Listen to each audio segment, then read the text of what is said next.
और मध्य प्रदेश के 28 विधानसभा सीटों पर होने जा रहे उपचुनाव में अकेले मुरैना जिले की 5 विधानसभा सीटों पर उपचुनाव हो रहा है। इन्हीं 5 में एक सुमावली विधानसभा है, जिसमें कांग्रेस छोड़कर बीजेपी में शामिल हुए मध्य प्रदेश सरकार के पीएचई मंत्री ऐंदल सिंह कंसाना को बीजेपी प्रत्याशी बनाया गया है। ऐंदल सिंह कंसाना से खास बातचीत की हमारे associate news editor Arvind Sharma ने। हमारे साथ मध्य प्रदेश शासन के वरिष्ठ मंत्री ऐंदल सिंह कंसाना साहब हैं, जो सुमावली से प्रत्याशी है भाजपा के। क्या मुद्दे हैं, किस तरीके से भाजपा काम कर रही है और जिस तरीके से 15 माह कमलनाथ ने सरकार चलाई, मंत्री नहीं बनाया, उसका विरोध भी हुआ, यहाँ टायर भी जले, तमाम चीजें हुई। उन्होंने अब उनको भाजपा सरकार ने मंत्री बनाया, वो कैसे काम कर रहे हैं, इन 5 महीनों में क्या काम हुआ है, उसका भी हम रिपोर्ट कार्ड लेंगे मंत्री जी से और हम बात करेंगे कि मुद्दे क्या है इस चुनाव में। मंत्री जी, इस चुनाव में मुद्दे 15 महीने कमलनाथ जी की सरकार, अराजकता, भ्रष्टाचार, सारी योजनाएं भारतीय जनता पार्टी की थी, सारी योजनाएं बंद। इस मुद्दे पर हम चुनाव लड़ रहे हैं। जिस तरीके से सवाल उठ रहे हैं, लोग आपसे भी सवाल पूछ रहे हैं और सवाल हो रहे हैं कि 15 महीने ऐसा क्या हो गया, जिस तरीके से ना तो आपको मंत्री बनाया, जिस तरीके से ना तो आपको मंत्री बनाया, ना आपको जिस तरीके से आप वरिष्ठ थे, क्या मामला क्या था? मामला ये तो कमलनाथ जी को पूछो, मामला तो कमलनाथ जी और माननीय दिग्विजय सिंह जी से पूछो, ये तो उन्हीं को मालूम होगा।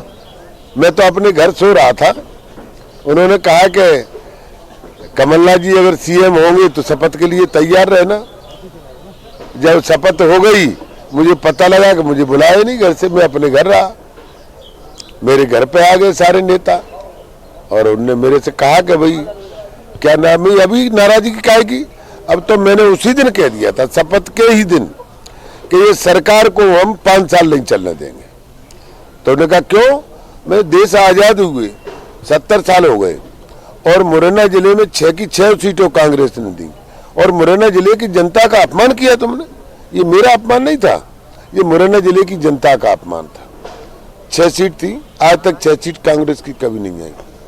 उसके बावजूद उन्होंने और कह दिया कि वो तो महाराज सिंधिया ने नाम कटा दिया। महाराज सिंधिया से पूछा, मैंने काय को नाम, जब नाम था ही नहीं लिस्ट में तो कट कहां से गया?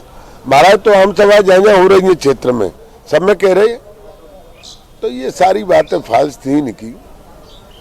दूसरे, कमलनाथ जी को पूरे प्रदेश के लिए जनादेश दिया था कि पूरे प्रदेश का विकास करें और जो चुनाव घोषणा पत्र में वायदे किए थे कर्ज माफी के, वो वायदे पूरे करें। और राहुल गांधी जी ने कहा था, आपको मालूम है कि 10 दिन में हमारा मुख्यमंत्री किसान का कर्जा माफ नहीं करेगा तो हम उस मुख्यमंत्री को बदल देंगे। 10 महीने की बात कर रहे हो। उनने तो जब हमने पटकाया उनको हटाया है, जब हटाया बाकी राहुल गांधी ने कोई कार्रवाई नहीं की, न किसान की कर्ज माफी हुई, न नौजवानों को बेरोजगार भत्ता मिला, न जो इन्होंने जो वायदे किए थे, एक भी वायदे पर कांग्रेस खरी नहीं उतरी। और जब कांग्रेस खरी नहीं उतरी, हमारे क्षेत्र में विकास के जो वायदे करके गए थे हम, वो वायदे नहीं हुए, तो क्या हम कांग्रेस को चूमेंगे कि चाटेंगे? हमारी जाने रीढ़ की हड्डी ये लोग खड़े हैं, ये हमारे रीढ़ की हड्डी है नेता की। ये लोग खड़े हैं, इनके काम नहीं होंगे तो ये वोट हमें दे देंगे? किसी को नहीं देंगे। जिसमें मेरी आदत तो ये है, मैं तो ये कहता हूँ, अभी तो चुनाव है, काम कराओ, मेरे पे काम कराओ, वोट दो। मैं मुफ्त में वोट लेने का आदी नहीं हूँ, मेरी आदत है। मेरा ये 7वां चुनाव है, मैं तो यहाँ बैठ जाता हूँ जनता में, ईमानदारी से काम करता हूँ। और ये इतने लोग खड़े हैं, अभी तो ये कम लोग हैं, चाय जिसको पूछ लेना, भैया किसी से मैं रिश्वत के नाम पे चाय पी का नहीं, चाय पिए वैसे तुम्हारे घर में चाय पिया हो, खाना खाया हो, लेकिन ये रिश्वत के नाम पे है कि ये पैसे मैं तुम्हें विधायक फंड से दे रहा हूँ, मुझे कमीशन चाहिए, या जो भी काम आपके कराए, थाने के, कचहरी के, कहीं के, भ्रष्टाचार का तो मैं दुश्मन हूँ। मैंने कह दिया, एक पैसा अधिकारी कर्मचारी किसी को न मैं लेता न दिल लेने देता। एक जगह मुझे शिकायत आई, मेरे सरपंच को मैंने पैसा दिया 5 लाख रुपए विकास कार्य के लिए। उसने कहा कि सवीनियर 10% मांग रहा है। मैंने इसको फोन करके कहा कि तुम्हें क्या अधिकार है 10% मांगने का? जब मैं नहीं ले रहा तो तुम कौन हो? पैसा मेरा, आप तो काम करिए। और हमारा सरपंच अगर काम ठीक नहीं कर रहा है, आप वैल्यूएशन न करें। तो ये बातें, मैं तो जमीन से जुड़ा हूँ, मैं कोई कंसाना साहब जिस तरीके से पहले बीएसपी, फिर कांग्रेस, अब भाजपा, आगे नहीं, आगे तो है ही। मैं तो बीजेपी का ही था, मूल मेरा बीजेपी का था। पहले भी मैं मंडल अध्यक्ष रहा हूँ बीजेपी का। बीजेपी मैं अपने घर आ गया हूँ और जनता के हित के लिए ये लड़ाई सारी मैंने लड़ी। जनहित के लिए हम जो वायदे करके गए थे चुनाव में 2018 के में, और इनके काम नहीं होते तो आज इतने लोग इकट्ठे हो जाते क्या? शाम को आप देखना आके, यहाँ आप पहली दफे आए हो मेरे ख्याल से मुरैना, शाम को आप 8 बजे आना, 8 से और 11 तक, 12 तक आप आना, जनता को देखना। जनता, मैं चुनाव नहीं लड़ रहा, सुमावली क्षेत्र का हर वर्ग, हर समाज चुनाव लड़ रहा है। जिस तरीके से आपने कहा कि आप 7 बार चुनाव लड़े और लगभग 7वीं बार आप लड़ रहे हैं, 7वीं बार आप लड़ रहे हैं और लगभग 4 या 5 बार आप जीते हैं। जी 4 बार। तो ऐसे क्या काम रहे जी, ऐसे क्या काम तीन रह गए हैं जो अब करना है? और इस सरकार में जिस तरीके से ये सरकार चल रही है और जिस तरीके से 5 महीने में बजट और पैसे मिल रहे हैं, और वही सरकार जब 15 महीने चली है तो ना तो बजट थे ना पैसे थे, तो अब जो पैसे मिल रहे हैं उसमें क्या ऐसा विकास कार्य है जो आपको लगता है कि यहाँ करना बहुत आवश्यक है और बहुत जल्दी करना चाहिए? देखिए, सुमावली विधानसभा क्षेत्र में मैं स्वीकार करता हूँ कि अभी काफी हद तक विकास कार्य होना बाकी है। अभी 3 महीने के अंदर में शिवराज सिंह जी की सरकार में जब मंत्री बना तो मैंने कम से कम 40 करोड़ रुपए के, हमारे जो 10 वार्ड है मेरे विधानसभा क्षेत्र में, नगर निगम में आते हैं, 40 करोड़ रुपए के काम मैंने स्वीकृत कराए। करीब 150 करोड़ रुपए के काम मैंने पुल पुलिया रपटा, ये मैंने काम अभी स्वीकृत कराए। मैंने 50 बेड का हॉस्पिटल सुमावली में स्वीकृत कराया। तो ये सारी अभी 3 महीने की देन है। और 15 महीने में कमलनाथ जी की सरकार में, आपको ध्यान हो, मैं जब मंत्री नहीं था आपके किसी के हेडपंप में लगा पाया था क्या? जाए सबको पूछो, एक हेडपंप तक हम नहीं लगा पाए।